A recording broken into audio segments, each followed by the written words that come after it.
ಪರಿಷತ್ ಕದನ ಹತ್ತಿರವಾಗ್ತಾ ಇದ್ದಂತೆ ಜೆಡಿಎಸ್ಗೆ ಡಬಲ್ ಟೆನ್ಷನ್ ಶುರುವಾಗಿದೆ. ಏನದು ಡಬಲ್ ಟೆನ್ಷನ್? ಬನ್ನಿ ನೋಡೋಣ.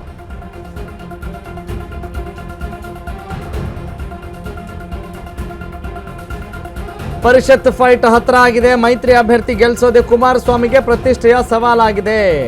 ಎನ್ಡಿಎ ಮೂರನೇ ಅಭ್ಯರ್ಥಿ ಗೆಲುವಿಗೆ 4 ಮತಗಳ ಕೊರತೆ ಇದೆ. ಹೀಗಾಗಿ ಏನು ಮಾಡ್ತಾರೆ, ಏನು ಮಾಡಬೇಕು? ಕಾಂಗ್ರೆಸ್ ಶಾಸಕರನ್ನ ಸೆಳೆಯಬೇಕಾದ ಅನಿವಾರ್ಯತೆಯಲ್ಲಿ ಜೆಡಿಎಸ್ ಇದೆ. ಇನ್ನೊಂದು ಕಡೆ ಜೆಡಿಎಸ್ ಪಕ್ಷದೊಳಗೆ ಅಡ್ಡ ಮತದಾನದ ಭೀತಿ ಕೂಡ ಎದುರಾಗಿದೆ. ಒಬ್ಬರಲ್ಲ, 2 ಶಾಸಕರಿಂದ ಬಂಡಾಯದ ಭೀತಿ ಕೂಡ ಎದುರಾಗ್ತಾ ಇದೆ ಜೆಡಿಎಸ್ ಪಾಳ್ಯದಲ್ಲಿ. ಈಗ ಮೊದಲೇ ಡಿ ಕೆ ಶಿವಕುಮಾರ್ ಒಂದಿಷ್ಟು ಸ್ಟ್ರೈಟ್ ಆಫರ್ ಕೂಡ ಕೊಟ್ಟಿದ್ದಾರೆ, ಯಾರು ಬೇಕಾದ್ರೂ ಬರ್ಬೋದು ಬಂದರೆ ಅಂಥೇಳಿ.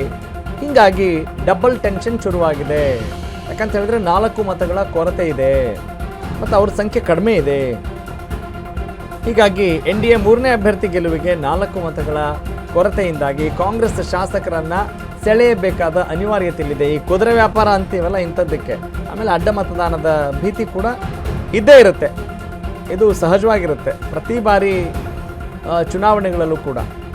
ಎಕ್ಸೆಪ್ಟ್ MLA ಎಲೆಕ್ಷನ್ಸ್, ಅದನ್ನು ಬಿಟ್ಟು ವಿಧಾನಸಭೆ ಹೊರತುಪಡಿಸಿ ಇಲ್ಲಿ ಬೇರೆ ವಿಧಾನ ಪರಿಷತ್ತಿಗೆ ಅಂತ ಬಂದಾಗ ಇಲ್ಲಿ ಅಡ್ಡ ಮತದಾನದ ಒಂದು ಭೀತಿ ಇದ್ದೇ ಇರುತ್ತೆ.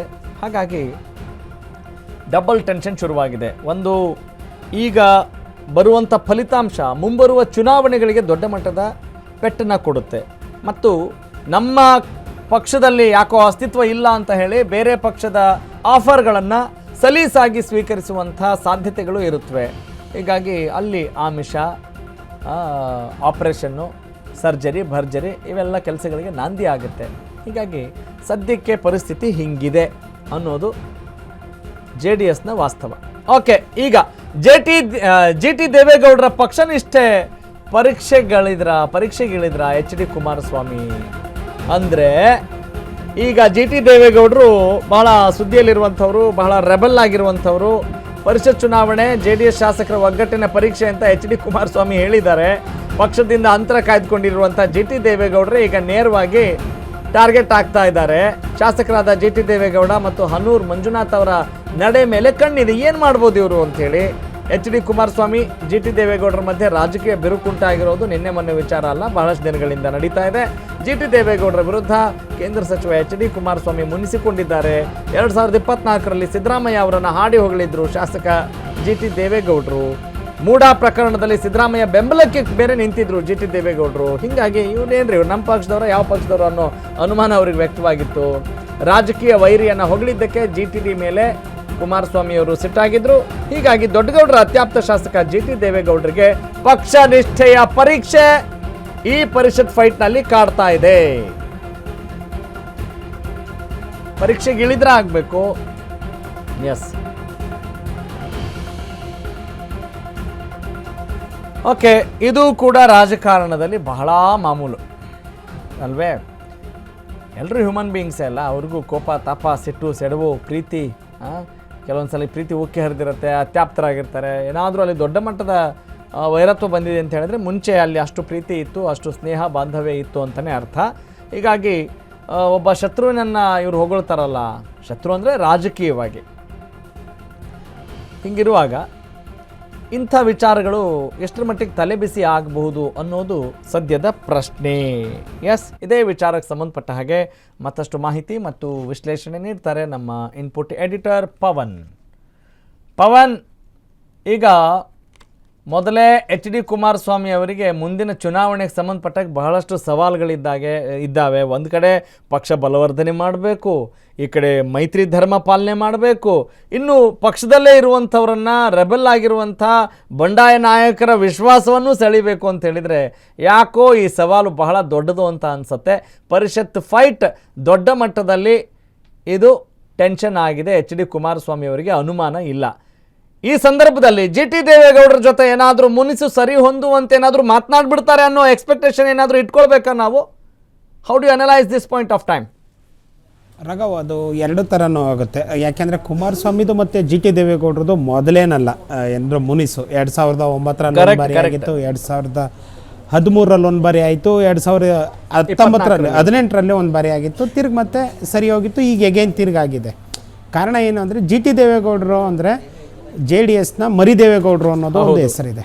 ಮತ್ತು 3-4 ಜಿಲ್ಲೆಗಳಲ್ಲಿ ಅವರು ಹೋಲ್ಡಿಂಗ್ಸ್ ಇದೆ. ಮೈಸೂರು, ಚಾಮರಾಜನಗರ, ಕೊಡಗು ಮತ್ತು ಮಂಡ್ಯ, ಇಷ್ಟು ಜಿಲ್ಲೆಗಳಲ್ಲಿ ತನ್ನ ಹೋಲ್ಡಿಂಗ್ಸ್ ಇಟ್ಕೊಂಡಿದ್ದಾರೆ.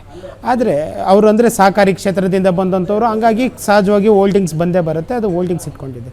ದೇವೇಗೌಡರಿಗೂ ಜಿ ಟಿ ದೇವೇಗೌಡರಿಗೂ ಮತ್ತು ಕುಮಾರಸ್ವಾಮಿಗೂ ಏನು ರಾಜಕೀಯ ಬಿರುಕು ಅಂದರೆ, ಮೈಸೂರು ನಾಯಕತ್ವ ಬಂದಾಗ, ಮೈಸೂರು ಜಿಲ್ಲಾ ನಾಯಕತ್ವ ಬಂದಾಗ ನನ್ನನ್ನು ಕನ್ಸಿಡರ್ ಮಾಡಲ್ಲ ಅನ್ನೋದು ಜಿ ಟಿ ದೇವೇಗೌಡರು ವಾದ. ಆದರೆ ಕುಮಾರಸ್ವಾಮಿ ಅವರು ನಿಮ್ಮನ್ನು ಕನ್ಸಿಡರ್ ಮಾಡ್ತೀವಿ, ನಿಮ್ಮ ಜೊತೆಗೆ ಸಾರಾ ಮಹೇಶ್ನೂ ತಗೋತೀವಿ ಅನ್ನೋದು ಅವ್ರ ವಾದ. ಹೀಗಾಗಿ ಸಾರಾ ಮಹೇಶ್ ವಿಚಾರವಾಗಿ ಜಾಸ್ತಿ ಅವರು ಮಾತಾಡೋದಕ್ಕೋಸ್ಕರ ಕುಮಾರಸ್ವಾಮಿ ಮೇಲೆ ಜಿ ಟಿ ದೇವೇಗೌಡರಿಗೆ ಒಂದು ಹಂತಕ್ಕೆ ವೈಮನಸ್ಸಿದೆ. ಹೀಗಾಗಿ ಜಿ ಟಿ ದೇವೇಗೌಡರು ಪದೇ ಪದೇ ಕುಮಾರಸ್ವಾಮಿ ಮೇಲೆ ಮುಂಚ್ಕೊಳ್ಳೋದಕ್ಕೆ ಅದೇ ಕಾರಣ, ಯಾವಾಗಲೂ ನನ್ನನ್ನು ಇದನ್ನು ಮಾಡ್ತಾರೆ ಅಂತ. ಈಗ ಸದ್ಯಕ್ಕೆ ಕುಮಾರಸ್ವಾಮಿಗೆ ಅದೊಂದು ಟೆನ್ಷನ್ ಇದೆ. ಅಂದರೆ ಕುಮಾರಸ್ವಾಮಿ ತಮ್ಮ ಪಕ್ಷದ ಶಾಸಕರು ಅಂದರೆ ಏನು ದೇವೇಗೌಡರು ನಂತರ ಸಿದ್ದರಾಮಯ್ಯ ಹೊರಗೆ ಬಂದಿದ್ದ ನಂತರ ಸಾಕಷ್ಟು ಜನ ಹಂತವಾಗಿ ಪ್ರತಿ ಚುನಾವಣೆಯಲ್ಲೂ ಹೊರಗಡೆಗೆ ಹೋದರು. ಕಳೆದ ಚುನಾವಣೆಯಲ್ಲೂ ಶಿವಲಿಂಗೇಗೌಡ ಸೇರಿ ಒಂದು 6 ಜನ ಬಂದರು. ಅದಕ್ಕಿಂತಿನ ಚುನಾವಣೆಯಲ್ಲಿ 10-12 ಜನ ಬಂದರು. ಅಂದರೆ ಆವಾಗ ಒಂದು ಬ್ಯಾಚ್ ಬಂತು, ಯಾರು ಅಖಂಡ ಶ್ರೀನಿವಾಸ ಮೂರ್ತಿ, ಚಲುವರಾಯಸ್ವಾಮಿ ಅವರೆಲ್ಲನೂ. ಹೀಗೆ ಪ್ರತಿಯೊಬ್ಬರು ಪಕ್ಷ ಬಿಟ್ಟು ಹೋಗ್ತಾಯಿದ್ದಾರೆ. ಇದನ್ನು ಅವರು ಸ್ಥಳೀಯ ಪಕ್ಷವಾಗಿ ಯೋಚನೆ ಮಾಡಿದಾಗ, ಪ್ರಾದೇಶಿಕ ಪಕ್ಷವಾಗಿ ಯೋಚನೆ ಮಾಡಿದಾಗ ಕುಮಾರಸ್ವಾಮಿ ಅದನ್ನು ಚೆಕ್ ಮಾಡ್ಕೋತಲೇ ಇರ್ತಾರೆ. ಹಾಗಾಗಿ ಈಗ MLC ಚುನಾವಣೆ ಅವರು ಗೆಲ್ತಾರೋ ಬಿಡ್ತಾರೋ ಗೊತ್ತಿಲ್ಲ, ಆದರೆ ತನ್ನ ಪಕ್ಷದಲ್ಲಿರೋ 18 ಶಾಸಕರು ನಮ್ಮ ಪರವಾಗಿ ಇದ್ದಾರಾ, ನಮ್ಮ ಪರವಾಗಿ ಕೆಲಸ ಮಾಡ್ತಾಯಿದ್ದಾರೆ ಅನ್ನೋದು ಪರೀಕ್ಷೆ. ಇದರಲ್ಲಿ ಎದುರಾಗೋದು ಇತ್ತೀಚಿನ ದಿನಗಳಲ್ಲಿ 2023 ಚುನಾವಣೆಯಲ್ಲಿ ಗೆದ್ದಂತಹ ಜಿ ಟಿ ದೇವೇಗೌಡರು ಮತ್ತು ಹನ್ನೂರು ಶಾಸಕ ಮಂಜುನಾಥ್ ಬಗ್ಗೆ ಒಂದು ಅನುಮಾನ ಇದೆ. ಅವರು ಕಾಂಗ್ರೆಸ್ ಜೊತೆ ಗುರುತಿಸ್ಕೋತಾ ಇದ್ದಾರೆ.